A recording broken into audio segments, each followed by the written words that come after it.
रमेश एक छोटे से गांव में अपनी बीवी गंगा और अपनी लड़की मनु के साथ रहता था। रमेश बहुत मेहनत करता था कि उसका घर अच्छे से चल सके, उसका बेटा अच्छे से पढ़ाई कर सके, लेकिन उसकी गरीबी के कारण उसकी सारी मेहनत धरी की धरी रह जाती थी। इतना करने के बाद भी रमेश बस 2 वक्त की रोटी ही ला पा रहा था। ऐसे ही कुछ समय बाद रमेश की बीवी गंगा रमेश से कहती है, सुनो जी, हम गरीब हैं, हमारा गरीबी में जैसे तैसे चल रहा है, लेकिन हमारी गरीबी की वजह से हमारा बेटा मोनू, उसकी पढ़ाई पर कितना असर हो रहा है। गांव के सभी बच्चे स्कूल जाते हैं, लेकिन ये उन बच्चों की तरह किताब की मांग कर पढ़ाई नहीं करता। ऐसे तो इसका भविष्य गरीबी में ही निकल जाएगा ना। मुझे भी इसी बात का डर खाए जा रहा है। मैं बहुत कोशिश करता हूँ कि अपने बच्चे का अच्छे से स्कूल में दाखिला करवा सकूं, वो बहुत पढ़ाई करे और अच्छी सी नौकरी मिले उसे, लेकिन जो मैं सोच रहा हूँ वैसा कुछ हो ही नहीं रहा है। मैं पूरे दिन में कई जमींदारों के घर में काम करता हूँ, लेकिन कुछ भी नहीं हो पा रहा है। मैं तो ये बोल रही हूँ कि अब हमें मन्नू के लिए ही सही, लेकिन कुछ तो सोचना चाहिए जिससे उसके आगे के भविष्य में कोई परेशानी ना हो। कम से कम उसके लिए तो अच्छा हो ही जाएगा ना। मैं भी यही सोच रहा हूँ, लेकिन इसमें भी ये परेशानी है कि करूँ तो करूँ क्या, क्योंकि कुछ भी करने के लिए हमारे पास कम से कम थोड़े बहुत पैसे तो होने ही चाहिए ना, लेकिन हमारे पास वो भी कहाँ है।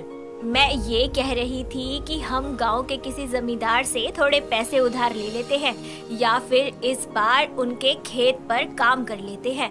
उनके खेत किराए पर लेकर फसल अच्छी उगेगी तो मुनाफा हो जाएगा। लेकिन अगर किसी से पैसे उधार लिए और किसी भी कारण की वजह से हम पैसे नहीं दे पाए, तो परेशानी खत्म होने की बजाय हमारे लिए ही बढ़ जाएगी ना। जब तक हम कुछ करेंगे नहीं तब तक हम ऐसे ही रह जाएंगे। मेरी बात मान लो और किसी से बात कर लो इस बारे में। कम से कम हमारा कुछ तो भला हो जाएगा। कितने समय से हम इस गांव में रह रहे हैं, लेकिन जहां थे वहीं हैं अभी तक, जरा सा भी आगे नहीं बढ़ पाए। ठीक है, मैं किसी से बात करता हूँ। अगर ऐसा कुछ हो सकता है तो यही करने की कोशिश करेंगे अब हम। गंगा की बात मानकर रमेश एक बड़े से जमींदार के पास जाता है और उनसे बोलता है, साहब, मुझे कुछ पैसों की जरूरत है। अगर आप मुझे कुछ पैसे उधार दे देते तो आपकी बड़ी मेहरबानी होती। मैं आपको कुछ समय में ही वापस लौटा दूंगा। तेरे पास खुद तो पैसे रहते नहीं हैं, तो तू मुझे पैसे कैसे वापस करेगा? और तुझे पैसे देना मतलब मेरे पैसों को आग लगाना। ना ही तेरे पास कोई अच्छा सा काम है और ना ही कोई चीज जिसे गिरवी रख लूं मैं और तुझे पैसे उधार दे दूं। तो तू ही बता, मैं तुझे ऐसे कैसे दे दूं? कल को लेकर भाग गया तो मैं क्या करूँगा? ये कैसी बात कर रहे हो साहब? मैं इतने समय से गांव में रह रहा हूँ, यहाँ मेरे बीवी बच्चे रहते हैं। मैं भला इस गांव से भागकर भी जा कहाँ सकता हूँ? आप बस मुझ पर विश्वास करके कुछ समय के लिए पैसे दे दो। नहीं है मेरे पास कोई पैसे तुझे देने के लिए। चल यहाँ से जा, टाइम मत खराब कर। साहब, बुरे वक्त में आप ही तो काम आओगे मेरे, और मैं बोल रहा हूँ आप पैसों को लेकर चिंता मत करो। मैं कुछ भी करके आपकी पाई पाई चुका ही दूंगा। चल, तो इतना बोल ही रहा है तो मैं तुझे पैसे दे देता हूँ, लेकिन एक बात अच्छे से याद रखियो, मुझे मेरे पैसे समय से नहीं मिले तो ये तेरे लिए बिल्कुल भी अच्छा नहीं होगा। समझ गया तू? जी साहब, मैं आपके जितना जल्दी हो सकता है उतने जल्दी पैसे दे दूंगा, आप उसकी फिक्र मत करो। ऐसे थोड़ी होता है, तू 1 महीने के अंदर अंदर मेरे सारे पैसे वापस करेगा। अगर नहीं कर पाया तो तू और तेरा पूरा परिवार मेरे घर नौकर बनकर रहेंगे। बोल, मंजूर है तो? साहब, ये आप कैसी बातें कर रहे हो? उस दिन मैंने जो बोला था सच बोला था। आपके बेटे से गलती हुई थी। आप मेरे साथ उस दिन की बात का बदला ले रहे हो ना? अरे पागल है क्या? मैं तो वो बात कब का भूल गया। मेरे बेटे ने स्कूल में गलती करी और तूने सच बोल दिया। इसमें गलती तेरी थोड़ी है भला, लेकिन मैं तो हूँ जमींदार, अपना फायदा तो सोचना पड़ता है ना। हाँ, आपकी बात सही है, लेकिन आप मुझ पर विश्वास करो, मैं आपके पैसे दे दूंगा। विश्वास है तभी तो बोल रहा हूँ, लेकिन एक तरफ थोड़ा डर भी तो है कि अगर नहीं दे पाया तो इसीलिए बस ये बोल रहा हूँ कि अगर ऐसा होता है तो मेरी शर्त मान ले तू। रमेश जमींदार की बात मान लेता है और उसे पैसे लेकर घर आता है और पैसों को संभाल कर रखता है। लेकिन वो कहते हैं ना कि कंगाली में आटा गीला। रमेश के साथ भी वैसा ही हुआ।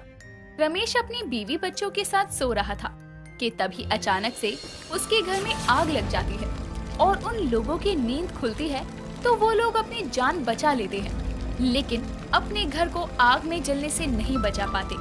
गांव वाले भी जब तक पानी लेकर आते हैं तब तक आग बहुत फैल चुकी थी और उनका घर पूरा जल चुका था।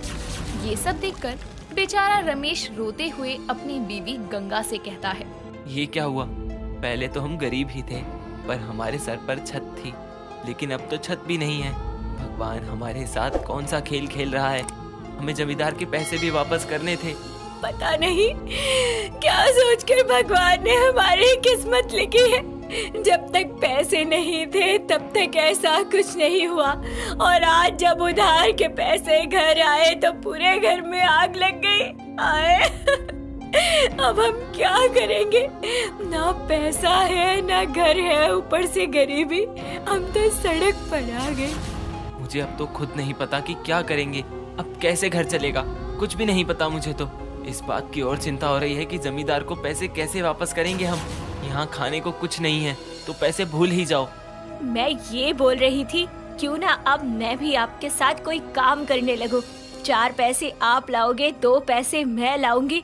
कम से कम अपना जला हुआ घर तो दोबारा से खड़ा कर सकेंगे ना। यहाँ वैसे ही हमारा घर जल गया है और तुम ये सब बोलकर जले पर नमक मत डालो। लेकिन ये आग लगी कैसे?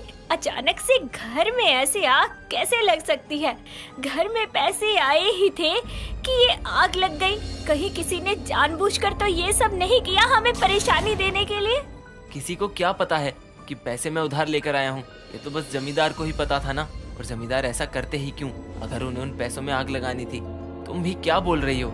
लेकिन ये बात भी तो सोचने वाली है ना, जब कहीं से घर में आग लगने की कोई गुंजाइश ही नहीं थी तो अचानक से आग कैसे लग सकती है? मैं तो सोने से पहले हर चीज को 2 बार चेक कर लेती हूँ कि गलती से मुझसे कुछ चालू न रह जाए। लेकिन ये सब नहीं हो सकता, ये आग किसी ने लगाई है। अब ये बात करके क्या ही फायदा? अब तो हो गया जो होना था। हमारा घर पैसा सब जलकर राख हो गया। दोनों मियाँ बीवी बहुत परेशान होते हैं और जले हुए घर को लेकर रमेश का तो दिमाग ही नहीं चल रहा था। लेकिन गंगा को शक हो जाता है कि ये आग जानबूझकर लगाई है, और सबूत न होने की वजह से वो शांत रह जाती है। घर के हालात सुधारने के लिए गंगा जमींदार के यहाँ काम करने लगती है। अपनी हवेली में गंगा को काम करते देखकर जमींदार की बीवी मेघा जमींदार से कहती है, ये तो रमेश की ही बीवी है ना?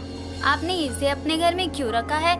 इसकी वजह से ही हमारे बेटी की इतनी बदनामी हुई थी और आपने इसे ही काम पर रख लिया।